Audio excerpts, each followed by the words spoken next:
रीढ़ की हड्डी कमजोर हो जाती है और उसमें सीधे बैठने की सामर्थ्य खत्म हो जाती है। वो झुकाव ऐसे, वो झुक करके ही ऐसे बैठना। वीरपात करने वाले के मसूड़े में फूलना, मुख से दुर्गंध आना, शरीर का पसीना दुर्गंध युक्त होना। तो वीरवान के यहां से दुर्गंध नहीं आ सकती। जो वीरवान अर्थात जो ब्रह्मचारी है उसके यहां से दुर्गंध, उसके मुख से दुर्गंध नहीं आएगी, भले कुल्ला करे या ना करे। ये वीर में सामर्थ्य होती है। नाक के साइड में यहां कालिमा आ जाना, फिर वो कालिमा धीरे धीरे कपोलों में बढ़ते जाना, ये वीर नाश का लक्षण है।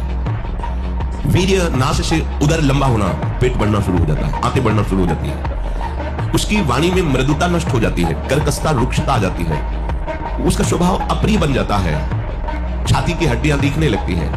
वो ना तो लोक में ना परलोक में किसी भी कार्य में उत्साह करने लायक नहीं रह जाता। वो जरा सी भी बात में बहुत बड़ा अपने को अपमानित होना समझता है।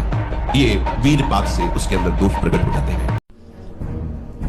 आप ऐसा न समझे कि आपके द्वारा एक क्रिया हो रही तो केवल शरीर की ही हानि हो रही, आपका सर्वस्व नाश हो रहा है, अंतःकरण मलिन हो रहा है, गलत संस्कार पुष्ट हो रहे हैं और पाप का ढेर जमा हो रहा है।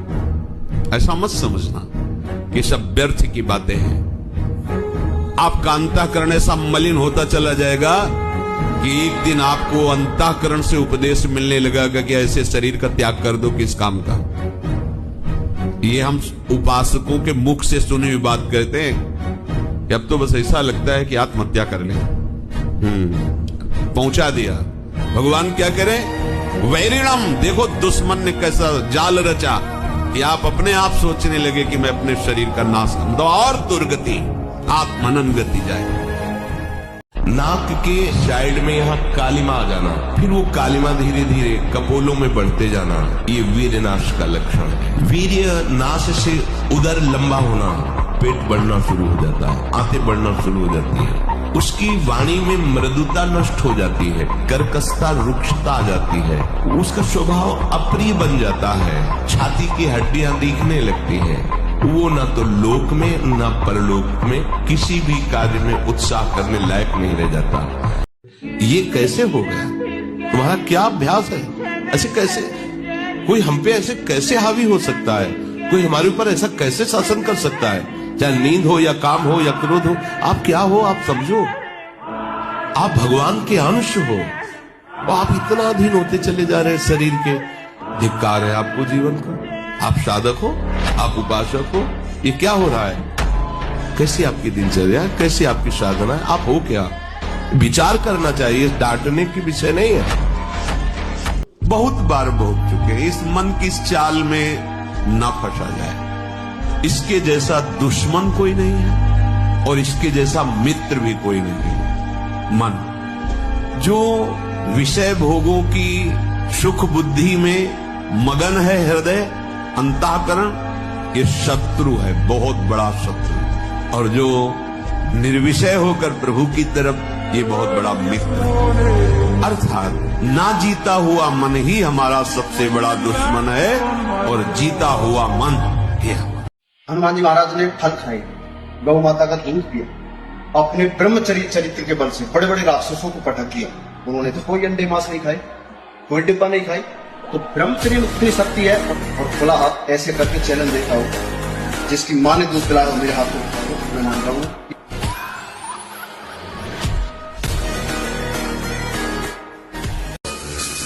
बाहरी क्रिया से संसार पर विजय प्राप्त नहीं की जा सकती। बैठा लीजिए हृदय में। आप अगर ये ऐसी दिनचर्या रख रहे हो कि केवल बाहरी हम क्रियाएं कर रहे हैं और अंदर आप विचार नहीं कर रहे, अंदर आप चिंतन नहीं कर रहे, अंदर आप विवेकशील नहीं है, तो आपका विश्राम स्थल विषय होगा। देख लीजिए, देख लीजिए। बल का स्मरण करके अंगद ने ताल मारी और कहा, तुम्हारी सभा में कोई वीर हो तो मेरा पैर उठा दे। राम जी वापस चले जाएंगे, सिया जी को हार जाएंगे। तो 10-10 हजार वीर एक साथ लगे, लेकिन अंगद का पैर नहीं हिला सके। राम बल है। कुछ नहीं कहूंगा, कुछ नहीं चाहूंगा, ये दो शब्द अमृत से भीगे हुए हैं। कुछ नहीं कहूंगा और कुछ नहीं चाहूंगा, ये अमृत शब्द हैं। उतारो जीवन में, पियो इस अमृत शब्द को। कुछ नहीं कहूंगा तो बोले वो अत्याचार कर रहा है हमारे ऊपर, तो इनसे बड़ा समर्थ कौन हो सकता है? ये देख रहे हैं ना, तो मुझे कौन बचाएगा? फिर जब ये देख रहे हैं तो बचाएगा कौन? तो किससे कहूं? आप देख रहे हो, आप राजी हो, तो वो अत्याचार भी हमारे लिए तपस्या है, हमारे लिए वरदान होगा, निश्चित होगा। ये केवल बैरागियों के लिए, विरक्तों के लिए, संतों के लिए प्रवचन होता है, ऐसी बात नहीं। ये सत्संग ऐसी मति बना देगा कि आप समाज में रहते हुए भी बड़े आनंद पूर्वक सबको आनंद प्रदान करने वाले बन जाएंगे। ये जो जय और पराजय का, लाभ और हानि का, सुख और दुख का हमारे ऊपर प्रभाव पड़ता है, जब तक हम नाम जप करके अपनी बुद्धि को पवित्र करके समता में नहीं लाएंगे, तब तक बात बनने वाली है। जगह जगह आप देखो, जगह जगह जहां कोई हारता है, तहां वो निराशा अपने ऊपर ले आता है। हारना जीत का एक संकेत है। ऐसा मत समझो कि हारना पतन का संकेत है, नहीं। जो उत्साह संपन्न है, जो विवेकवान है, वो देखते हैं कि मैं कहां से हारा, कौन सा वो बिंदु है जहां मैं। विकारों का सत्ता स्वरूप सत्य भाव आना ही हमारे लिए पतन का कारण है। इनकी सत्ता नहीं, हंसते हुए मिटा दो। अंदर जो विकार आ रहा, किसी से द्वेष हो रहा, आपके हृदय में कहीं निंदा के शब्द चुभ रहे हैं, अपमान बुरा लग रहा है, ये विकार आपके हृदय में वेग आकर के आपको परेशान करने का दो, जब आप उनका महत्व देते हैं। अगर आप तत्काल बस साधक का इतना ही होता है, अंदर से ऐसे किया, इसका कोई महत्व नहीं, आगे लग गया, नाम बाड़ी में लग गया, नाम बाड़ी में चित्त को लगा। आप देखो तो करके थोड़ी देर जलन हुई, शांत हो गया। फिर जो जलन आई थी, वो जलन अगली बार कम आएगी, फिर और कम आएगी, फिर और कम आएगी, फिर एकदम खत्म हो जाएगी। एक दिन ऐसा होगा कि आप समस्त विषय भोगों के बीच में रहते हुए आप निर्मल रहेंगे। आपका मन ऐसा हो जाएगा जैसा भुना हुआ चना, भुने हुए चने में चाहे जितना खाद पानी लगाओ, अंकुरण नहीं आएगा। ऐसे ही जो इस रहस्य को जान गया, चाहे जितने सुंदर सुंदर विषयों के बीच में हो, उसके हृदय में कभी भोग वासना जागृत नहीं हो सकती। नहीं स्वात्मारामम विषय मृग तृष्णाम भ्रमेति। जैसे अर्जुन जी को यही बात अच्छी लगी कि चाहे पृथ्वी का राज्य, क्या मुझे स्वर्ग का राज्य भी नहीं चाहिए। अधिक भोजन करने वाला अभी प्रसन्न नहीं रह सकता। और बड़ी विचित्र ये जिह्वा है, ऊब गए भगवान। रोज से पाओ, लेकिन रोज नए नए पदार्थ, पेट बढ़ता चला जा रहा है, मांस पेशियां बढ़ती चली जा रही, कब्ज बढ़ती चली जा रही है, और जिह्वा खाते खाते बूढ़ी होने जा रही, फिर भी और खाओ और खाओ। ये अपने आप को प्रमाद में मत डालिए, अपने आप को ऐसी स्थिति में मत डालिए कि आप विषय में राजी हो जाएं। मेरे से नहीं होने वाला, ये आप क्यों बोले? आप क्यों बोले? आप अपने को क्यों गिराए? आपने ऐसा क्यों अपने हृदय में रखा? आपसे असत आचरण होने वाले हैं, असत वार्ता होने वाली है, असत क्रियाएं होने वाली हैं, और वही वाणी, वही चेष्टा, वही सामर्थ्य आप सच्चिदानंद प्रभु की तरफ क्यों नहीं लगा सकते? अरे शयन करते समय बड़ा खतरा है। शयन के समय हमारी इंद्रियां और मन बहुत चंचल होता है। उस समय अगर ब्रह्मचारी भगवत चिंतन करते हुए, उसको नींद से मतलब नहीं है, तन्मयता धारण करते हुए नींद में चला गया तो बच जाए। अगर कहीं उस समय वो छूट दे, पास में मोबाइल है, तो कभी ब्रह्मचर्य। अगर आप बार बार फेल होते रहे तो आपका उत्साह खत्म हो जाएगा। ध्यान दीजिए, बहुत सूक्ष्म अंदर की बात है। भगवत प्राप्ति का उत्साह नहीं प्यारे, अनंत जन्मों से इसी काम ने हमारी दुर्गति कर दी है। फिर समझ लीजिए, प्रारंभ से लेकर भगवत प्राप्ति तक आपको जो गिरा सकता है, उसका नाम है काम। सब कुछ त्यागने में आप समर्थ हो सकते हैं।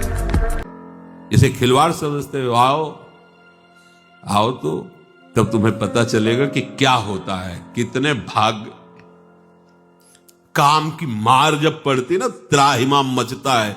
ऊपर लाठी चला दो तो सह सकते हैं, लेकिन मन में जब मार पड़ती है ना, वही टिकता है जो प्यारी जी के चरणों के भरोसे है। नहीं चाहे जितना दिग्गज सूरवीर हो, चिगाड़ के भाग जाएगा।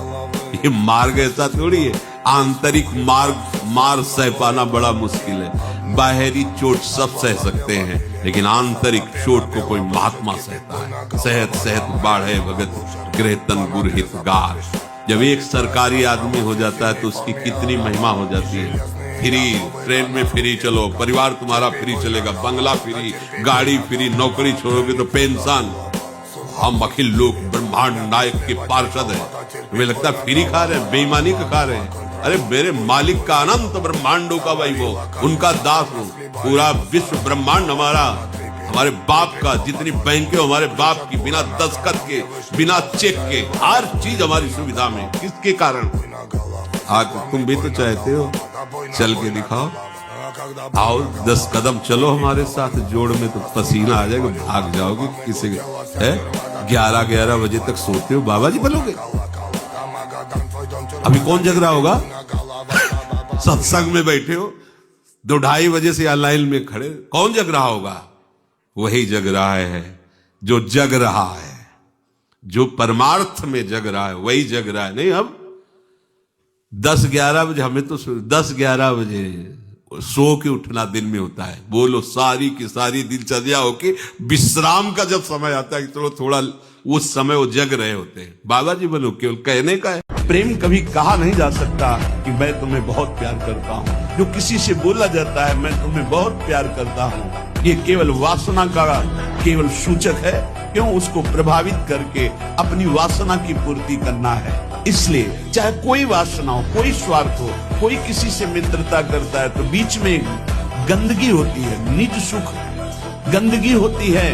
अपनी भावना को पोषण करना, अपने स्वार्थ का पोषण करना, अपनी वासना का पोषण करना, अगर ये गंदगी निकल जाए तो सच्चिदानंद प्रेम कहीं भी कर ले तो भगवान की प्राप्ति हो जाए। पर स्वसुख वांछा रूपी गंदगी का त्याग, जो अपने सुख को भोगने के लिए दूसरे से प्यार का शब्द प्रयोग किया जाता है, ये राग है, ये काम है, ये मलिन वासना है, ये प्यार नहीं है, ये मदांध है। कोआ मदांधो मदनातुरोआ, ये काम से व्याकुल पुरुष ऐसा बोलता है।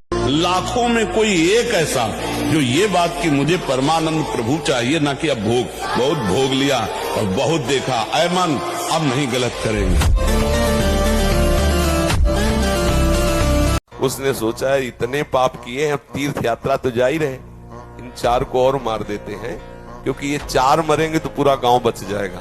अब जब तीर्थ ही जा रहे हैं तो जब 50-100 वो मारे तो 2-4 इनमें क्या जाता है।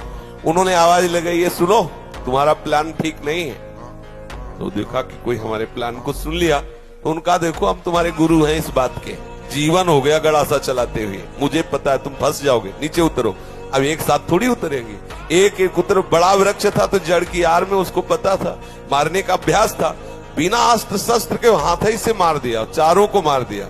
मारा, सोचा अभी यहाँ तो हमने हत्या कर दी, अभी यहाँ नहीं रुकेंगे, आगे जो ही लकड़ी उठाया तो हरी हो गई। गुरुजी लोग कहा था लकड़ी हरी हो जाए तो वापस आ जाना तीर्थ यात्रा। अभी तो कोई गंगा नहाया नहीं, जमुना नहीं नहाया, तीर्थ यात्रा नहीं की और लकड़ी हरी हो गई, पर गुरु ने कहा था हरी हो जाए तो वापस आ जाना, वापस चला गया। वो तुम्हारी परीक्षा लेते रहते, कभी तुम भी लो, वो भगत की परीक्षा लेते, ठीक है। और कभी कभी जो व्यायाम करते हो बीमारियों का निमंत्रण देते हैं। आज आप लगाओ 20 दंड और 50 बैठक और 5 दिन छोड़ दो, पूरा शरीर दर्द करेगा। फिर लगाओ, फिर वह दर्द करे। रोज अगर नियमित करोगे तो वही पच करके आपके शरीर को पुष्ट करेगा। नए बच्चे तो ऐसे टमाटर जैसे रखे होने चाहिए गाल और चेहरा। ब्रह्मचर्य का मतलब क्या होता है? अब ब्रह्मचर्य नहीं तो बुझे बुझे से रखे हैं, और वो नूडल खाएं, वो हाँ।